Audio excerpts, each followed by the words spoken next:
Gracias Alexandra. Sí, los secretos de Solón, interesantísimo. Hoy vamos a hablar sobre los secretos de la paz, que me parece importante, y seguimos con este espíritu, con este hayu de, por supuesto, homenajear los 214 años del grito libertario de la paz, ¿no?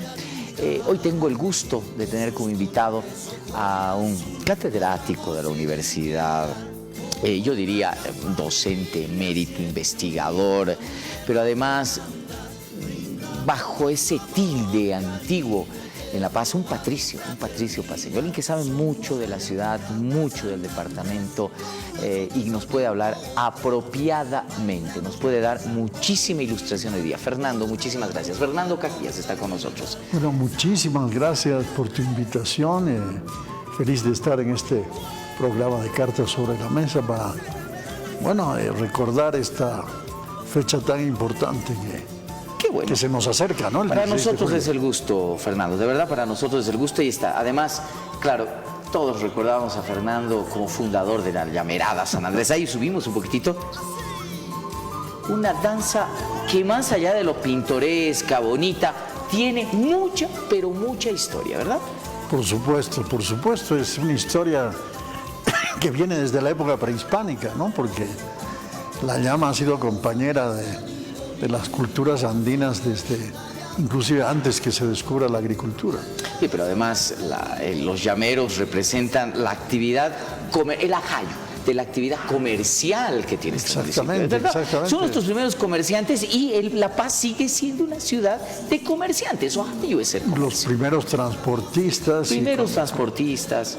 Ni siquiera cuando apareció la mula, ni siquiera con el ferrocarril desaparecieron. Y ahora quedan todavía arrieros de llama, precisamente en Lipe, ¿no? Sobre todo. Claro. Pero muchos de los llameros se han vuelto volveros, como dicen por claro, el camión Volvo. Obviamente. Pero sigue la línea de ser transportistas y comerciantes. Eso es. A ver, ya que estamos tocando el tema, a lo largo de la historia, La Paz indudablemente fue la síntesis del país, fue la ciudad líder en el ámbito de la representación política, de la cultura, de los espacios en su momento, de la década de los 20, de los 30, de la explosión económica del país, etc. Fue la primera ciudad motora de la industrialización en su momento también. ¿Qué le ha pasado a La Paz? Después de esta descripción, algunos no creerían que estamos hablando de La Paz. Bueno, indudablemente La Paz ha sido una ciudad, bueno, una región, porque claro, La Paz se fundó el 20 de octubre de 1548, y como todas las ciudades en Hispanoamérica, fueron como ciudades-estado, ¿no? Una ciudad, pero a cargo de una región, la Intendencia de La Paz. Básicamente desde que nació la ciudad de La Paz, abarcaba los Yungas, por ejemplo, claro, el Altiplano, etcétera, etcétera. Y en ese sentido se puede decir que en el siglo XVII, XVIII, fue una ciudad relativamente pequeña. Fue bastante difícil convencer al comercio, bajar lo que hoy es la Tumusla, etcétera, para llegar al centro histórico. Pero a pesar de esa dificultad, La Paz se impuso como centro comercial que unía lo que se llama el sur, ¿no? El sur de Sudamérica, y se volvió el centro para vincular con Cusco, con Lima. Por eso se llama la Garita de Lima, precisamente, claro, toda esa zona. Y La Paz desde el siglo XVIII fue una gran fuerza comercial.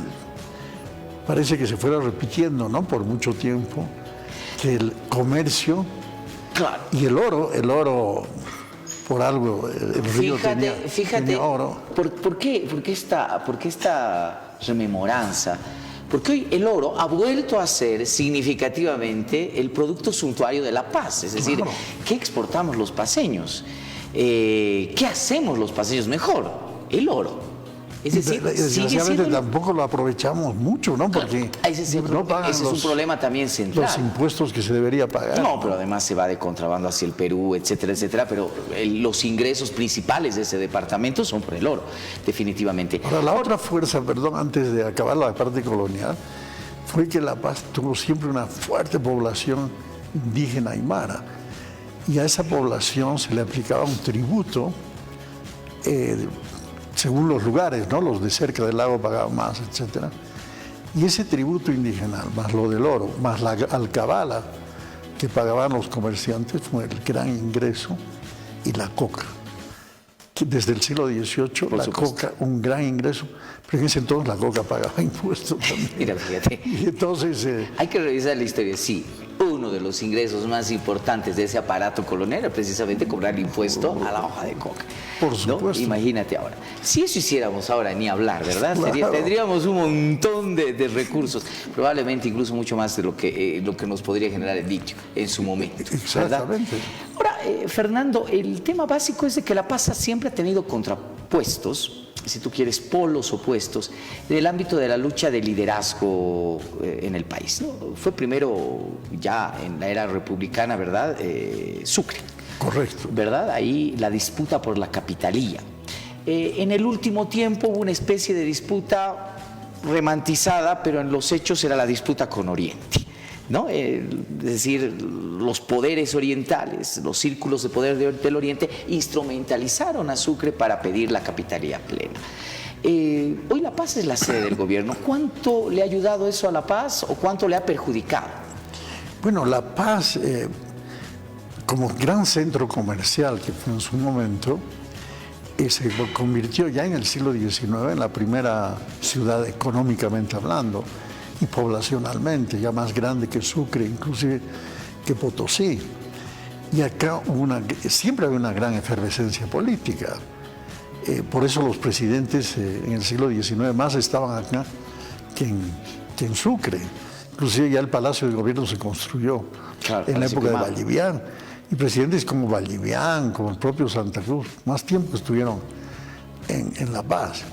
Entonces, el hecho de tomar la sede de gobierno, no la capitalía, porque la capitalía sigue siendo Sucre, pero la sede de gobierno, después de una horrible y terrible lucha fratricida, la guerra federal, sí le significó a La Paz mucha ventaja, ¿no?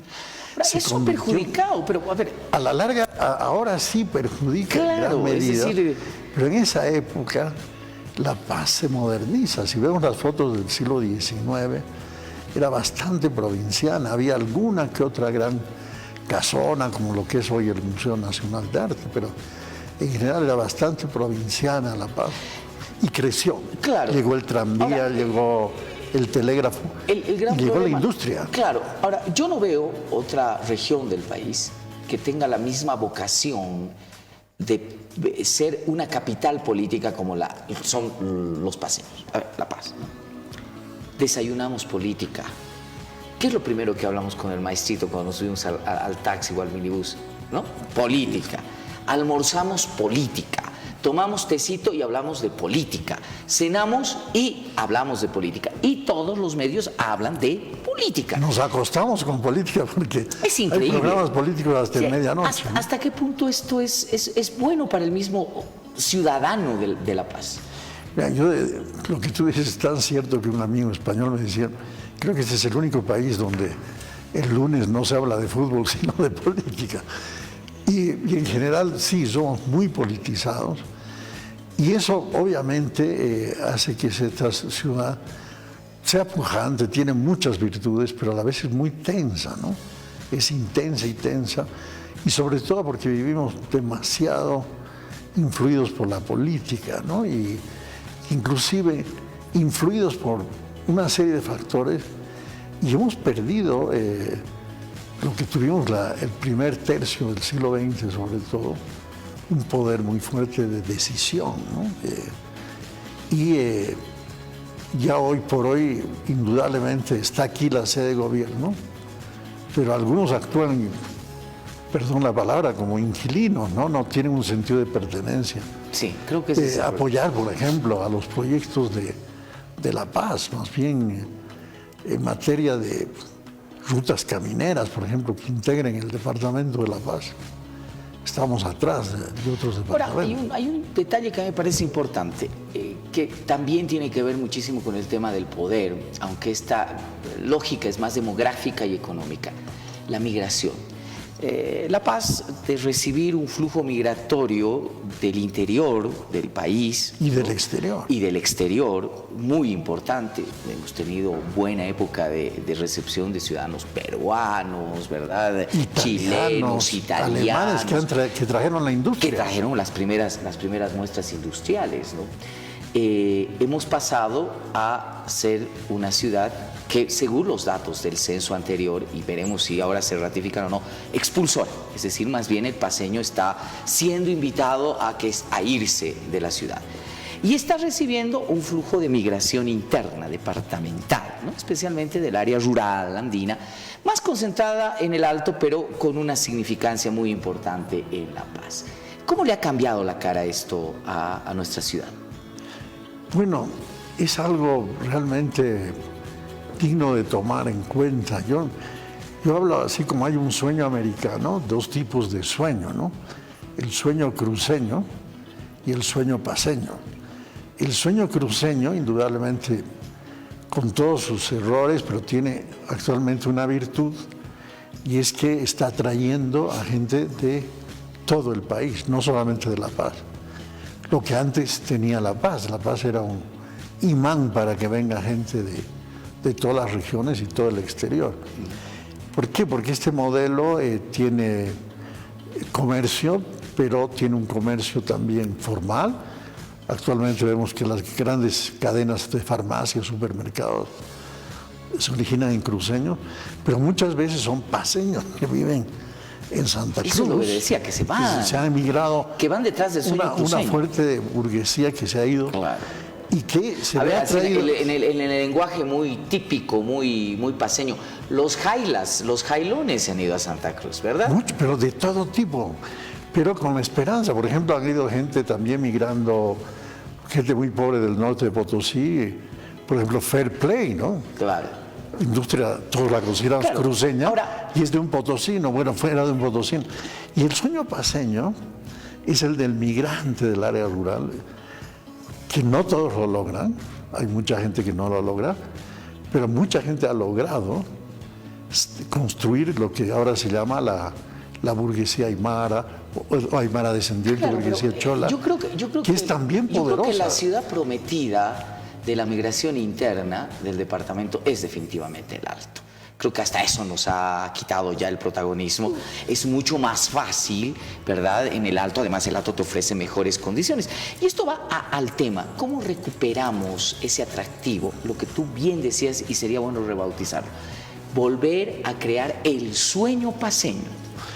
Yo creo que el sueño paceño indudablemente ahora está muy fuerte en el Alto y se ve por los chalets que valen millones de dólares y bueno, porque muchas industrias, además paceñas, como Estegue, pues se podría citar varias, han tenido que trasladar sus fábricas al Alto, ¿no? Por también la falta de espacio. Yo diría que ese sueño de paceño, de esa burguesía, se extiende a la zona oeste de La Paz también. Ahí está también mucha fuerza comercial. Pero el gran problema, la gran diferencia, creo, que hay cosas que aquí dan vida, como el comercio, pero quitan vida a la industria, ¿no? Entonces, todo esto que da vida a sectores como, por decir, la ropa usada, que ayuda a mucha gente, pero está matando a nuestros productores, ¿no? En cambio, en Santa Cruz hay una agroindustria que acá no hay. Hay, como digo, un comercio y una producción formal, y eso ayuda. Entonces, en este momento creo que debemos apoyar fuertemente al sector productivo. Yo creo que en el campo que me toca a mí estudiar más, que son las industrias culturales y creativas, ahí vemos todavía emprendedores, ¿no?